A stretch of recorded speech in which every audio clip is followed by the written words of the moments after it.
스토리텔링 성경 22장 아합 왕의 죽음. 첫 번째 챕터입니다. 이스라엘 왕 아합이 아람과의 전쟁을 준비하다. 22장 1절에서 12절입니다. 아합 왕의 통치 만렵. 아람과 이스라엘 사이에는 3년 동안 전쟁이 없었습니다. 그러다가 아합 통치 21년째에 큰 전쟁이 일어나게 되죠. 이때가 주전 853년경입니다.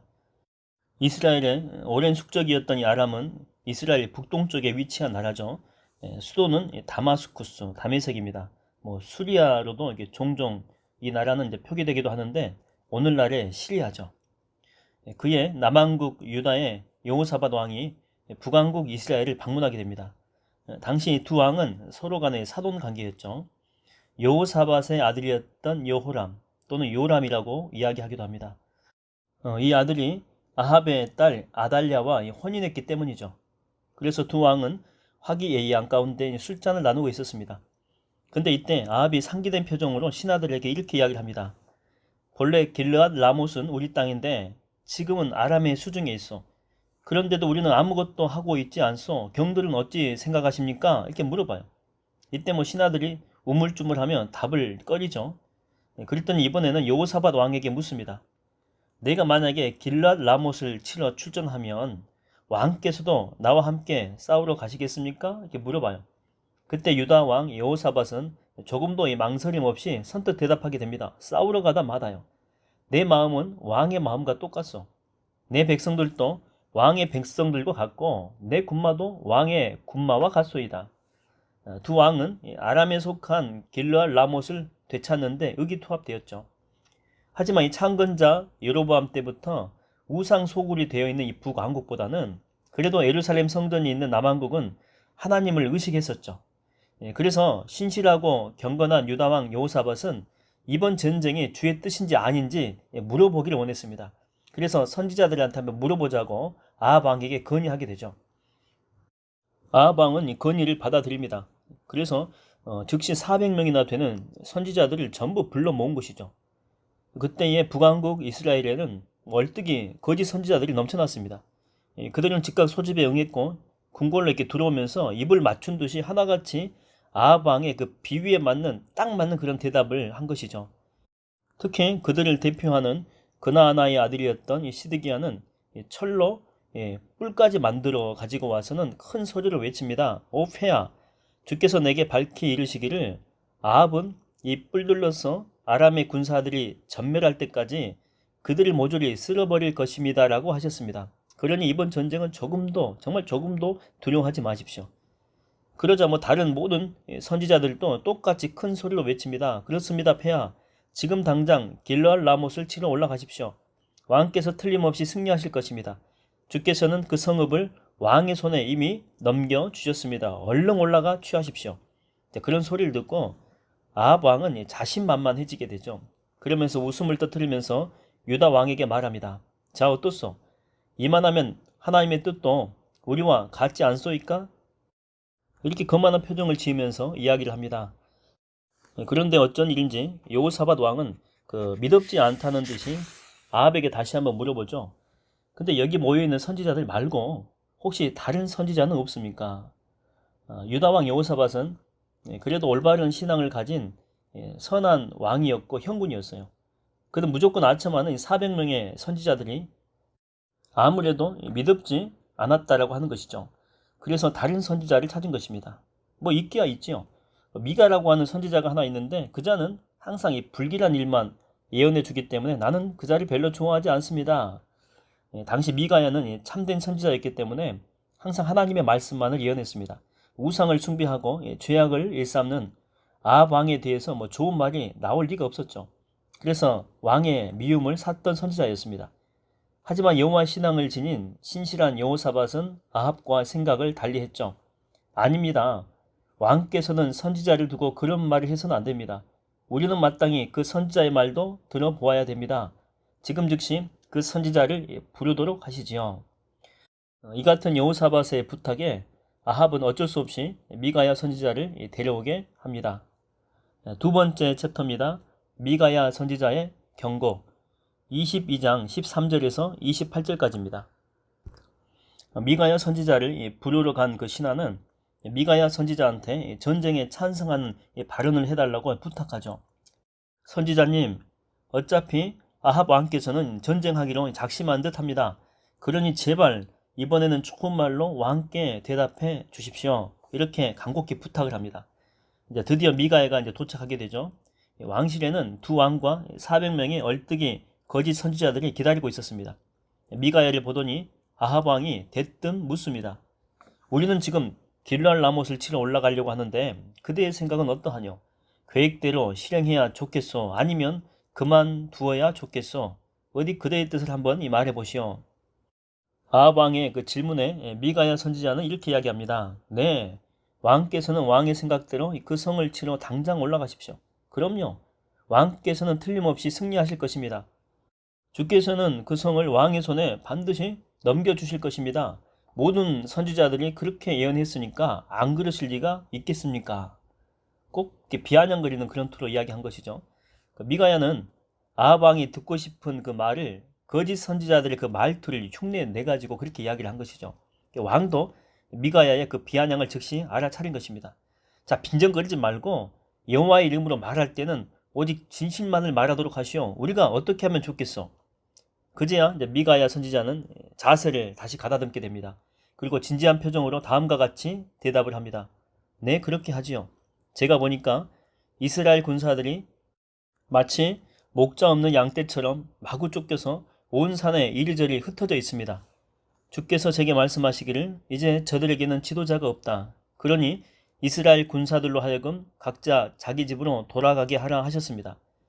전쟁에서 지도자인 왕은 죽고 군사들은 대적에게 쫓겨가지고 뿔뿔이 흩어질 것이다 라고 하는 그런 예언이죠. 미가야의 이 말을 듣고 아합 왕은 아주 이렇게 못마땅한 그런 얼굴로 여호사밧 왕을 바라봅니다. 그것 보라는 표정이죠.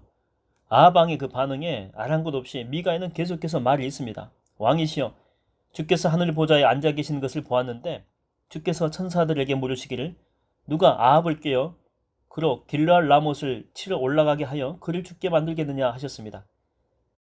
그러자 이 천사들이 이런저런 의견들을 내놓았는데 한 천사가 이렇게 아뢰었습니다.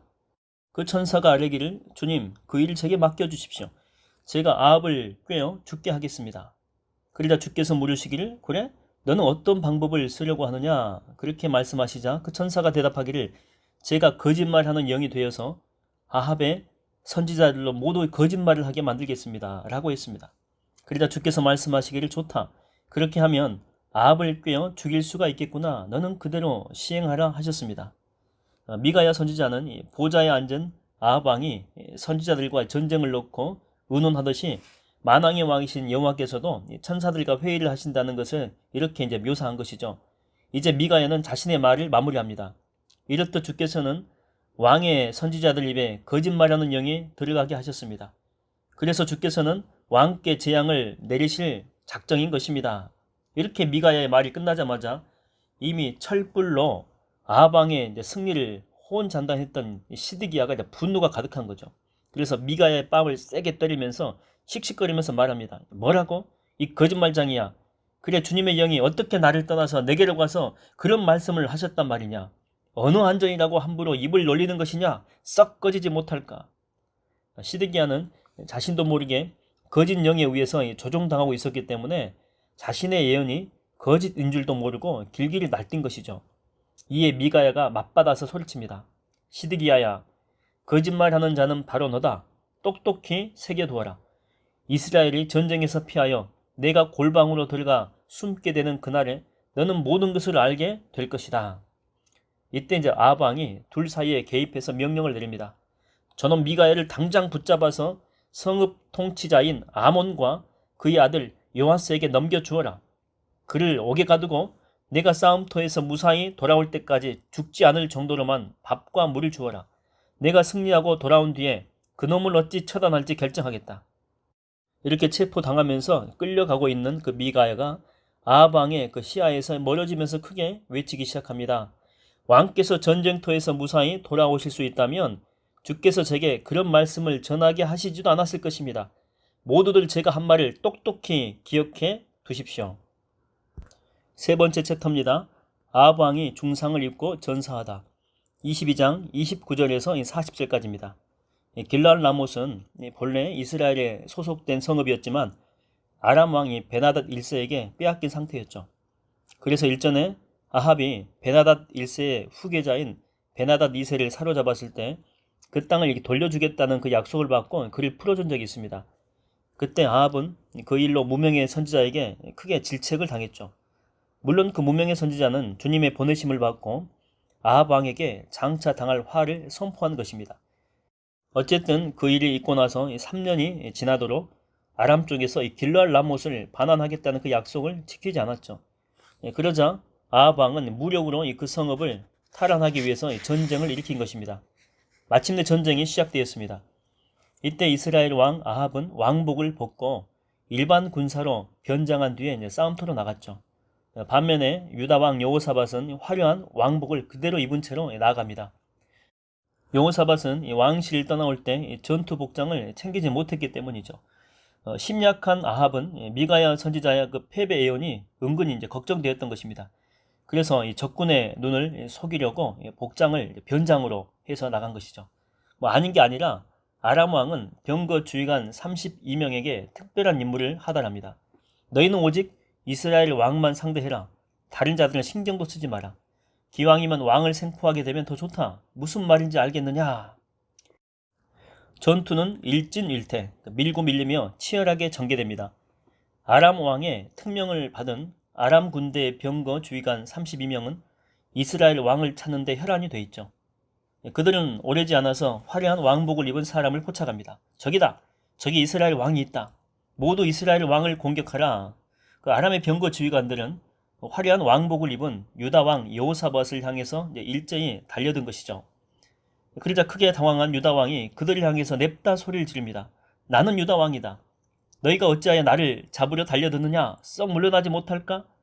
유다 왕 여호사밧은 자기의 신분을 밝히면서 크게 고함을 질러댄 것이죠. 그러자 아람의 군사들은 그자가 이스라엘 왕 아합이 아닌 것을 알아채고는 공격을 멈춥니다. 그리고 다시 이스라엘 왕을 찾아 나섭니다. 그때 이스라엘 왕 아합은 일방이 군사들 틈에 섞여가지고 전쟁을 지휘하고 있었죠. 그렇게 전쟁을 지휘하면서 한참 싸우고 있을 때였습니다. 어디선가 날아온 화살 하나가 아합 왕의 갑옷 그 틈새에 깊숙이 꽂힌 것이죠. 갑옷 틈새는 흉부를 가리는 이 금속판 이 갑옷과 복부를 가리는 금속 조각을 붙인 가죽 갑옷이 연결된 이음새 부분이죠. 그 부분에는 보호막이 없었던 것입니다. 졸지에 아합 왕은 치명상을 입게 됩니다. 아합 왕이 비명을 지르면서 이 고통스러운 듯 화살 맞은 이 복부를 손으로 감싸 쥐죠. 왕의 전용 병거를 모는 군사는 부상당한 왕을 모시고 싸움터를 빠져나가려 합니다. 그러나 전투가 너무 치열했죠.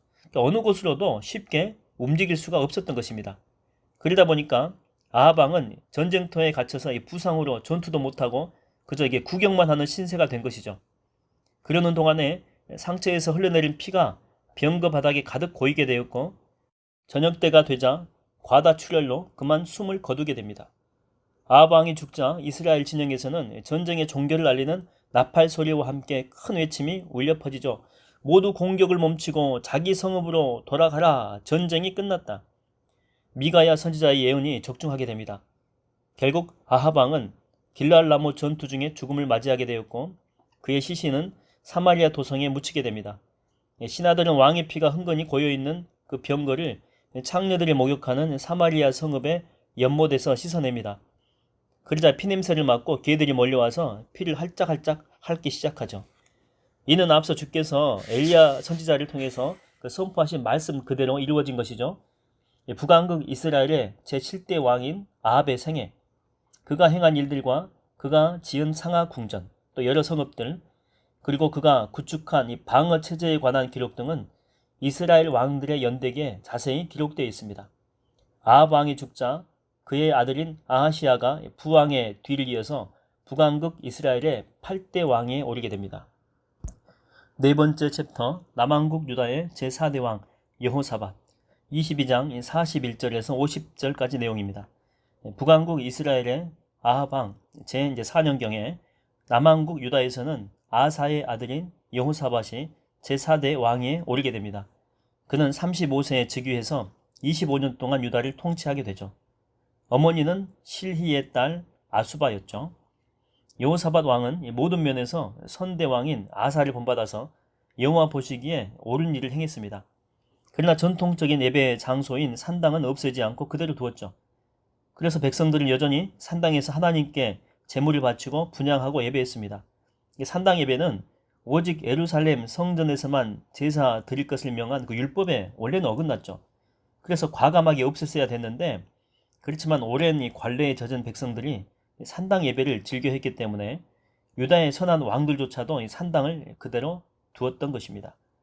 남왕국 유다의 여호사밧 왕은 통치 기간 동안 북왕국 이스라엘의 왕들과 평화롭게 지냈죠. 또 여호사밧은 선대왕 아사 이후에도 남아있던 그 성전의 남창들을 모조리 없애버렸습니다. 남창은 우상 신전에 소속된 그 미소년들이죠. 미소년. 그래서 풍요와 다산의 여신으로 숭배된 아세라 우상을 숭배하는 그 제사 때에 신전 소속이었던 창녀들과 음란한 성적인 제전 의식을 치르던 자들이었죠. 당시 에돔에는 이 독립된 왕이 없었고 유다 왕이 보낸 이 총독이 다스렸습니다. 여호사밧은 멀리 오빌까지 가서 이 금을 싣고 온 무역선들을 만들었는데, 그렇지만 이 선원들의 경험의 부족으로 에시온 게벨에서 파손됩니다. 그래서 항해가 이제 무산되죠. 오빌은 당시 질 좋은 금 생산지로 유명했는데 오늘날 인도의 이제 어느 해안으로 추정되는 곳이죠. 그리고 에시온 게벨은 홍해의 한 지류였던 이 아카바만의 상부에 위치한 유명한 항구 도시입니다. 남왕국 유다의 제4대 왕 여호사밧, 그가 25년 동안 나라를 통치한 후에 숨을 거두니 백성들은 다윗 왕의 가족 묘지에 장사 지내게 됩니다. 여호사밧이 죽자 그의 아들 여호람 혹은 요람이죠. 부왕의 뒤를 이어서 남왕국 유다의 제5대 왕위에 오르게 됩니다. 다섯 번째 챕터, 북왕국 이스라엘의 제8대 왕 아하시아입니다. 22장 51절에서 53절까지입니다. 남왕국 유다의 제4대 왕인 여호사밧 17년 차에 북왕국 이스라엘에서는 아합의 아들이었던 아하시아가 제8대 왕위에 올라서 2년 동안 나라를 다스리게 됩니다. 아하시아는 부모인 아합과 이세벨처럼, 그리고 나라의 창건자인 그 여로보암처럼 이방 우상을 이제 숭배하죠. 그래서 백성들을 죄악 가운데 빠뜨리게 됩니다. 북왕국 이스라엘을 세운 여로보암은 이집트의 금송아지 우상을 만들어서 섬겼고, 아합과 이세벨 부부는 페니키아의 바알 우상을 도입해서 온 나라에 장려했죠. 북왕국 이스라엘의 제8대 왕위에 오른 아하시아도 마찬가지입니다. 그런 우상 숭배의 길에서 벗어나지 못했고 적극적으로 우상을 섬기다가 하나님의 심판을 받아서 통치 2년 만에 병들어 죽고 맙니다. 열왕기서의 첫 번째 이야기인 열왕기상. 이 책은 북왕국 이스라엘의 왕 아하시아의 행적을 언급하는 도중에 갑자기 마무리가 됩니다. 따라서 열왕기서의 두 번째 이야기인 열왕기하는 다시금 아하시아 왕의 이야기로부터 그 막을 열게 되죠. 사실 본래 히브리어 성경의 책명은 열왕기상과 열왕기하의 구분 없이 한 권으로 엮어져서 그저 왕들, 킹스죠. 왕들이란 뜻의 멜라킴이었습니다.